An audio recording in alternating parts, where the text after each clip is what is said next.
It's a pleasure to meet you all.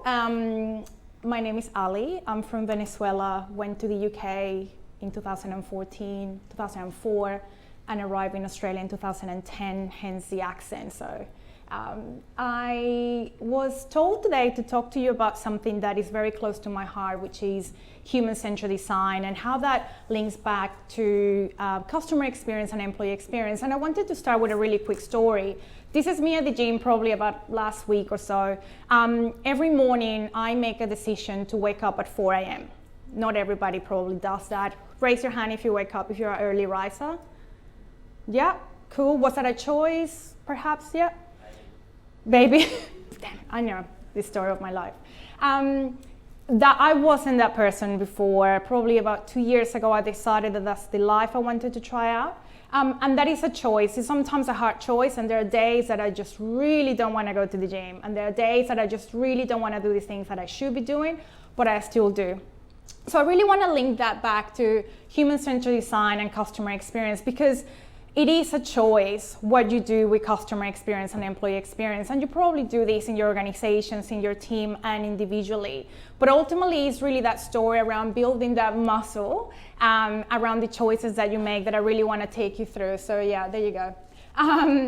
So we've got this little formula, which is really to say when you provide a great customer experience, it's because most likely your employees are pretty happy with the experience they're receiving internally. Would you agree? Yeah, cool. So if your employees aren't happy, what would happen to your customers? Would they be maybe not so happy, be dissatisfied? So you get the gig. It's a little bit like that. So there's a lot of stats out there, and I'm not going to go through them in detail, and you probably have seen them already. So 80% of CEOs believe that they provide an incredible customer experience. If you ask customers, just 8% of them would agree. This isn't a surprise. Only 24% of the Australian workforce is engaged, and with a 16% of actively disengaged. Australia isn't a big country with not many people, so that's a pretty scary number. The cost of employee disengagement is around to be $70 billion. This is people who isn't happy at work. People who are disengaged, people who are checking their phones, people who are not really being productive at all. And the mental health cost, which is most important than the bottom line and the engagement and the productivity, it is sitting at around $500 million a day. This is in the news, and this came out yesterday. This is hurting people's homes, people's families, people's mental health. So when we look at what happens really day to day and the surface kind of stuff, maybe employees feel used, maybe they feel that they don't want to work as hard, maybe they share to other people how they feel, they start complaining. And companies, we know companies that invest in employee experience outperform those who don't. And this is bottom line outperformance. And you can look at that stat. Jacob Morgan, if you haven't come across Jacob Morgan, who knows who Jacob Morgan is? This guy is all into employee experience. He's got an incredible podcast called The Future of Work. Definitely recommend you to check it out. It's got tons of information, and he's got a few books as well. So he also talks about that those companies grow 1.5 times faster, they pay better, and produce more than double the revenue. They're also 4 times more profitable. So the thing that really links back to employee experience is 3 things: culture, technology, and physical space. Pretty straightforward if you think about it. You got to provide a culture that is perhaps a space that people feel part of. They want to be integrated into the way, the values, the mission, the statement, all of those things. And then you look at the technology, how people communicate with each other. Do you have Slack? Do you have Yammer? Are you making the technology be an enabler instead of not doing that to your employees? And the physical space. What does that look like? What does that feel like? So if we look at that and we look at incredible amounts of case studies, and I'm not going to touch on them because we got 20 minutes, Airbnb is one of those incredible organizations, of course, incredible company. And the way they do provide that physical space and the culture is very inclusive. Everybody who joins Airbnb, the first week, they're given a challenge to solve using human-centered design, which is pretty much that way of innovating and really solving problems that are human-centered. And also their offices very much look like a home. It's very cozy, it's very inviting. People feel that they are in a place that they belong. But the thing is, we're not Airbnb. So we need to start small. So how do we do that? This is a beautiful quote from one of the Disney head of employee experience for Disney, who came to a Qualtrics conference a few months back, and I was at it in Sydney. And he says, the extent to which you genuinely care for your people is the extent to which they will care for your customers and each other. Would you agree? Yeah. Pretty straightforward. So why do we struggle with employee experience? Why is it that it is still an issue? And why is it that we still have employees that are disengaged, employees who in return do not provide that great and fulfilling and meaningful and unforgettable customer experience to your customers? What is it that customers are dissatisfied? And your customer retention or acquisition, your customer satisfaction, NPS score, CSAT, whatever it is not where it should be. So I thought to break it down, and of course, the name of my company is Square One, so I'm all about going back to basics. So I broke it down into 5 elements, which I thought I will take you through it very briefly, and hopefully you will walk away with a couple of ideas that you can go back into organizations and start applying today. And I've heard in the back that you already got a lot of work to do from this morning. So anyway, I don't know how this is gonna go. So we got 5 things in the framework: know me, ask me, appreciate me, show me, and welcome me. The know me element is really about getting to know your employees and your customers. Who's known of what a customer persona or employee persona is? All right, just a few hands. This is an incredible, and I was telling Robbie earlier, this is a real dad from Sweden. There is this incredible photographer who actually takes photos of parents, dads, in this case, who are stay-at-home parents.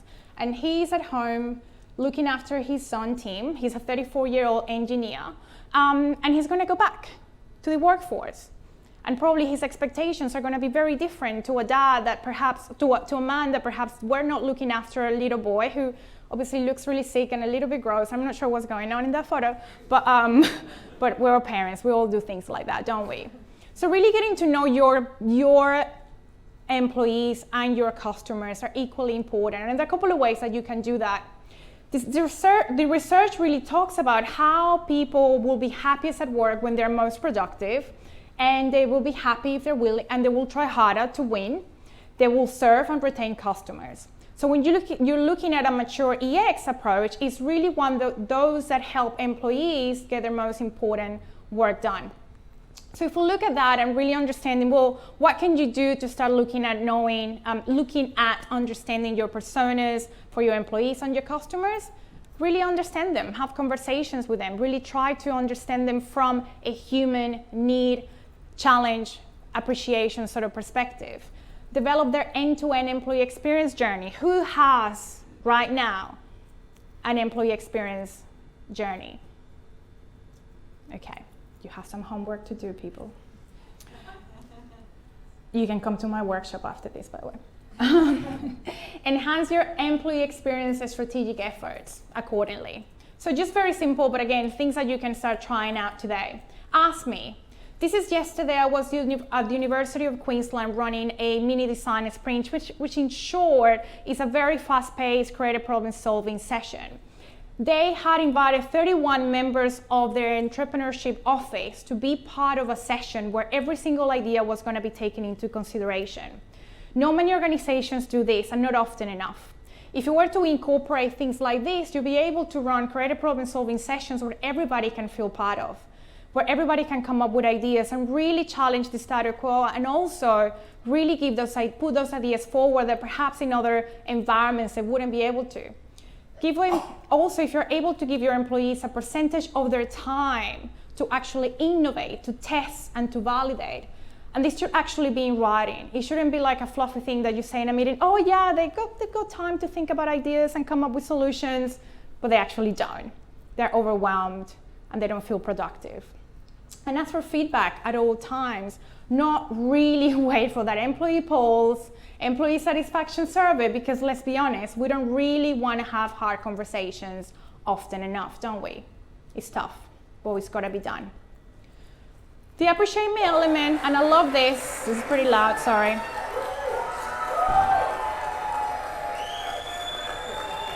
So this is called the clap out, and this is how employees from Apple, I need to move on because it's very loud. This is how employees from Apple are farewell. They do a clap out, and everybody's pretty happy, obviously. It's an incredible organization. What if we were to do something very similar for the employees that are leaving our organizations? That would be pretty cool. This is a really great example. This is Emil. He's, I guess you can call him technically a VA, but he's more than that. He's a super clever human, an incredible talent that we have in Square One. Emil joined about 6 months ago, and I asked Emil, can you give me your results of something called 5 love languages? Who knows what the 5 love languages is? Has anybody applied them to maybe to your employees, to your work? You can. They're wonderful. So I asked him, and he said, well, 10 out of 10, physical touch, quality time, words of affirmation, acts of service, and receiving gifts. It's pretty hard to touch Emil. Well, I can't really do it in a dodgy way, but you know what I mean. Like just to give him a cuddle or something. We are not sitting in the same office. He's in the Philippines, I'm in Australia. Quality time, how do I do that? We literally are on Slack and emails and maybe Zoom, that's about it. So it was really important for me to do that. And if you really want to talk, this is a really nice example, the acts of service, I'm going to Target, do you want anything? Quality time, want to go to Target with me? Words of affirmation, I love, you like, I love Target. Gifts, I got you something from Target. Physical touch, pushing the perfect car at Target. So again, you can get to know your employees, and what's important about that is that really you need to provide feedback and those words of affirmation, appreciation in a way that is meaningful and individualized to them. The 5 love languages for work is a thing, and you can Google it, you can apply it to the work that you do and how you actually get to know your employees. And it has to feel authentic and genuine. This is really a beautiful diagram that I love because it really touches on that ripple effect on happy employees and happy customers, and it's got that ripple effect where obviously employees are more engaged, they will deliver better CX, and customers will stay longer, buy more, and all of that beautiful stuff. So it is pretty simple, but for some reason we're still not doing it, correct? So some ideas: know my love language, know me, ask me, spend time really getting to know me, why we're not doing it. It really doesn't take that long. Recognize me and appreciate me accordingly and make me feel at home. Sometimes we put this mask when we go to work and we're like, this work, I'm the employee. And when you go home, it's like, I'm mom, I'm Ali, I'm a wife. So what if we were to be a little bit more human? The show me element, this is a cute story. This is Zoe. She's my second child.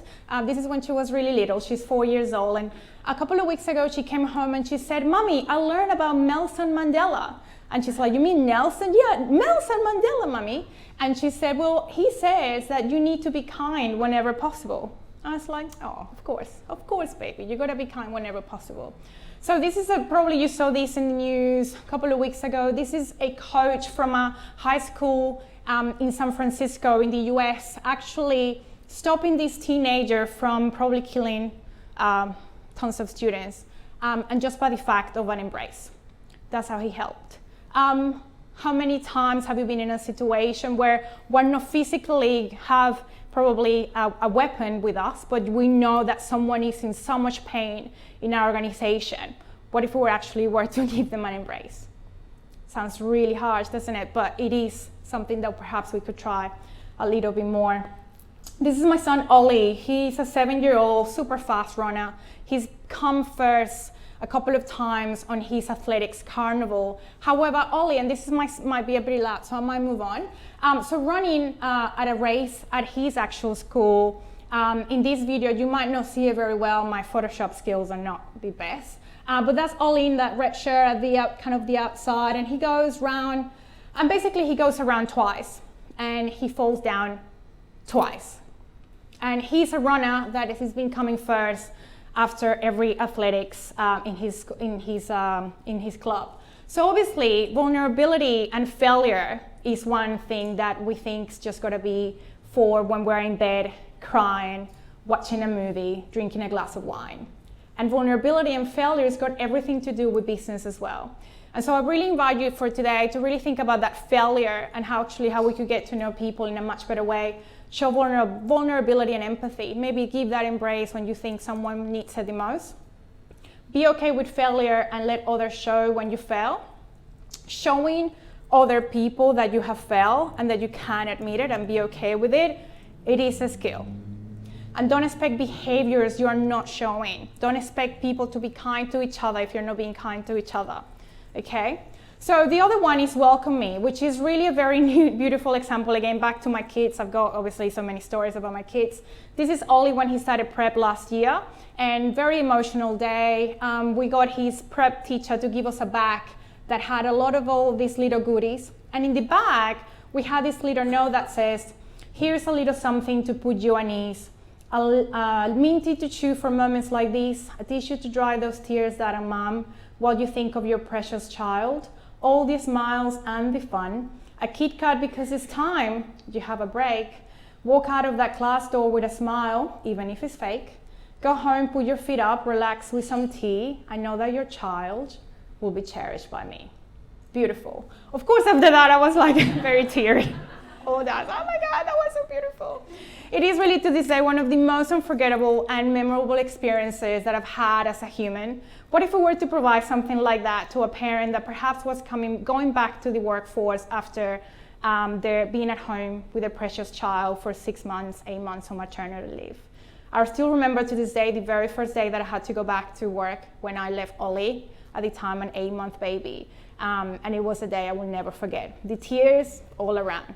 So again, something that you can think about. So memorable doesn't have to be expensive. You can do something really unique for your customers. You can do something really unique for your employees. Think of what will genuinely make someone smile. Pause for a second. Take a moment to really purposely think about what will make someone be happy. And memorable EX and CX should be planned for and invested in. If not done so, you will be left with mostly forgettable. I love this quote, and I'm about to wrap up with this. It says, not everything that counts can be counted, and not everything that can be counted counts. So what that means is that you have an option to work on building that muscle, on your empathy muscle, your vulnerability muscle, your business muscle, and all of those muscles you got to build. So what are you going to put in that workout to make that happen and to really build that strength that you need to truly create memorable employee and customer experience? Thank you very much.